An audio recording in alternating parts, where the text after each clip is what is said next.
This is my recap and reaction to Sister Wives Season 17, Episode 12, Life After Polygamy. In this episode, Janelle and Kody argue in front of Savannah, Christine and Kody argue over a snowblower, and Christine finally gets to her new house in Utah, and we get to get a sneak peek. The episode begins, and it's Christine's big moving day. She's moving to Utah today, and she's like, it's here.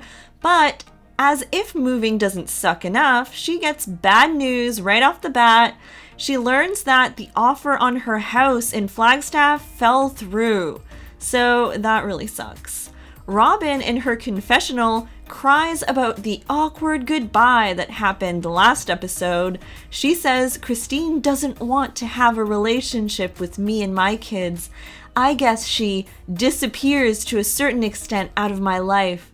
If I happen to see her when Truly's over, I guess I'll just stay out of the way. And she makes this face, like she's mad.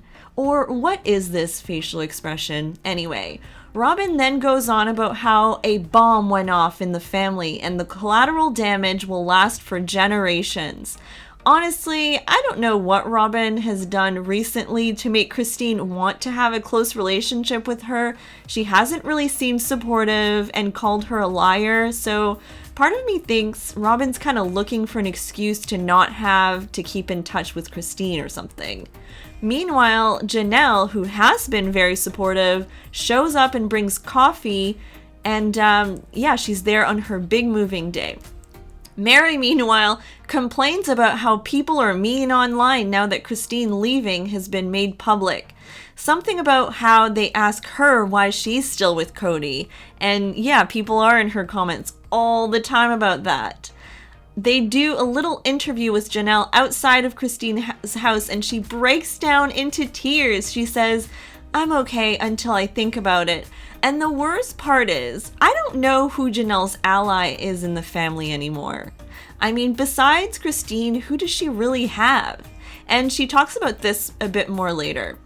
Kody comes in hot in his confessional and says he wants to tell Christine he loved her. He says, I loved you. Why did you betray me? Probably because it's loved, not love, past tense, Kody. He just answered his own darn question here.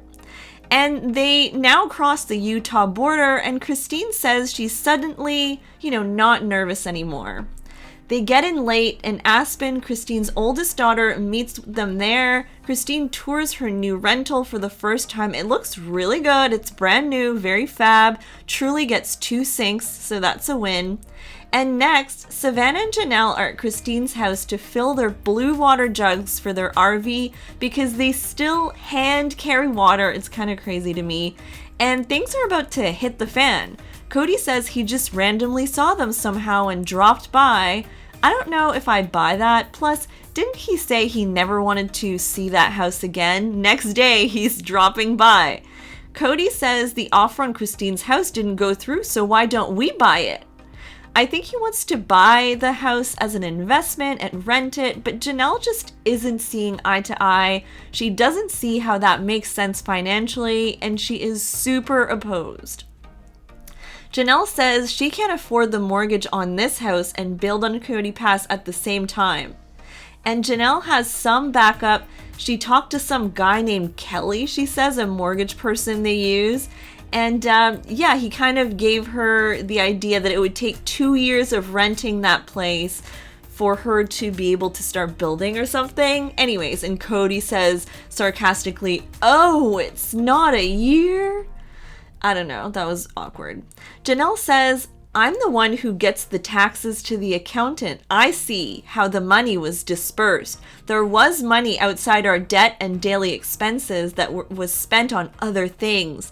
If we prioritized, we could pay off the land. Boom. Yeah, I mean, is the motivation there? Janelle says Kody never approached her, saying, hey honey, let's do this. This is a house for you. She thinks he just really likes the house and doesn't want to lose it. And then, she would be stuck there forever, she says. Did I mention Savannah's right there as they fight? Janelle is not pleased. She's like, I want my own house. Mary says that the family puts their money where it needs to go. They work together, and that's when she sold her house in Vegas, it actually went to buy Robin's house. Okay, hold up, because not too long ago we learned that half of the proceeds from Janelle's Vegas house, she said, went to Robin's house. So all of Mary's house money from Vegas and half of Janelle's house money from Vegas went to buying Robin's huge house, and meanwhile Janelle is living in an RV. Make it make sense. So Christine now is back in Flagstaff because there's a new buyer for her house and she needs to get the rest of her stuff out now. Truly is going to rough it with Savannah and Janelle for one night in their RV, and Truly is actually so excited. It's kind of like a camping trip. There's this bit where they say they're going to go stargazing because Janelle loves astronomy and calls stars her babies. They roast marshmallows, and Janelle just wants Truly to think the RV is cool, like some type of amusement park experience. That, she also bought sugary cereal to make the deal a bit sweeter. Christine is like, womp womp, I have to go back to Flagstaff. She mentions that Robin drove by the other day and rolled down the windows and the kids waved and yelled. She was happy about that, but how awkward is that? They couldn't even stop for a second. All they could do was wave while she drove by. Janelle says that all her sister wives, Christine was the heart of that relationship for her. Mary, she'd had issues with, and they tried for years to work through it. And she says with Robin, there are a lot of problems. Okay, so it sounds like her worst sister-wife relationship is with Robin. I'm not entirely surprised by that. Christine says that there's very little trust between her and Robin and Mary at this point. So yeah, Janelle's kind of an island unto herself. Kody goes over to Janelle's RV and he says the RV has been less than a picnic, and he says, oh, we're just going to ignore the problems in the relationship, and then motions like sweeping things under the rug movement. So let's see, is he going to take the dust out of the carpet? What's the plan with Janelle? Janelle says she got the plans for her house and she's pretty excited. It's a step forward. She said that the house will be small, 1,200 square feet. It's a 2-bedroom only. I was shocked because she has 6 kids and they might want to visit. So I would imagine she'd have at least one guest room or something, but no, 2 bedrooms, one for her, one for Savannah. Seems rather small for me, and also for resale value, 2 bedrooms is not ideal, right? So Kody says, well, we can't move until everything is paid off with the subdivision, and Janelle in her confessional says, typical Kody, things haven't been going well, so all of a sudden this is my fault and my problem and I'm an inconvenience. Kody says that they don't have the money now, and this is an illusion that Janelle has that if she works her will, they will be successful in this, and it's just not there. Kody says that Mary is super wishy-washy about this all, and that she would be the next one probably building there, which is interesting because why isn't Robin the next one? I don't know, we need more info there. And there you have it. I don't think Kody cares that Mary moves there at all, but he says something like he needs her on board, especially to pay things off. And yeah, I mean, Mary's very successful right now. She has 2 businesses, her LuLaRoe. She has her bed and breakfast, she's making those money moves. They need Mary. Mary comes in her confessional and she actually sounds on board with the idea of moving to Coyote Pass. Again, she's so loyal, almost to a fault here. And the Vegas cul-de-sac has never seemed so idyllic. Remember back then, it was so nice. Their houses were huge. It was so nice.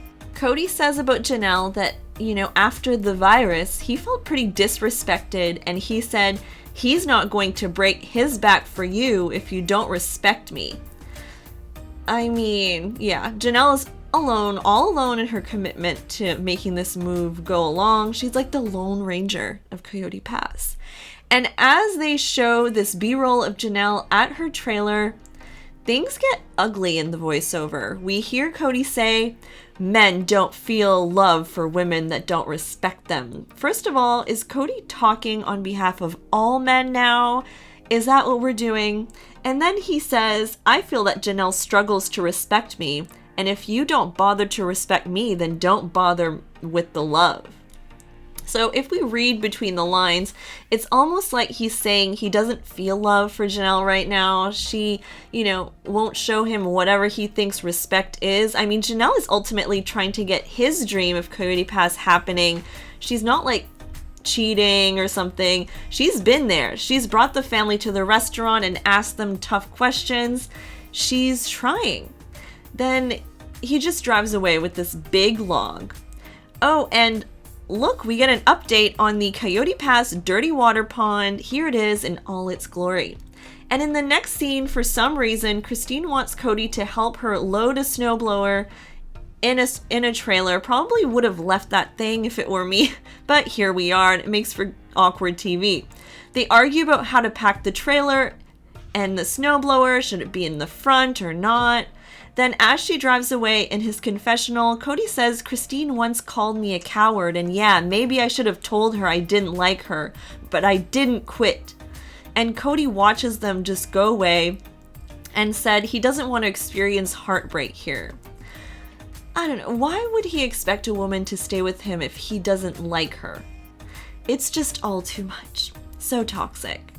I don't know what Kody's doing, but I almost feel like at this point he needs some type of intervention with a therapist, those shows where they trick the person into thinking they're going on a trip or meeting with someone and it ends up being like a therapist in the room, something like that. I think there's a lot going on with him, and breakups are hard, but I feel like he's like acting out a character and he's probably saying things hopefully he doesn't mean or that he'll regret later. All on national television. So I don't know what's going on there. Anyways, things are unraveling, guys, still unraveling. Hope you enjoyed my recap of Sister Wives Season 17, Episode 12, and join me later for more of this. Bye, guys!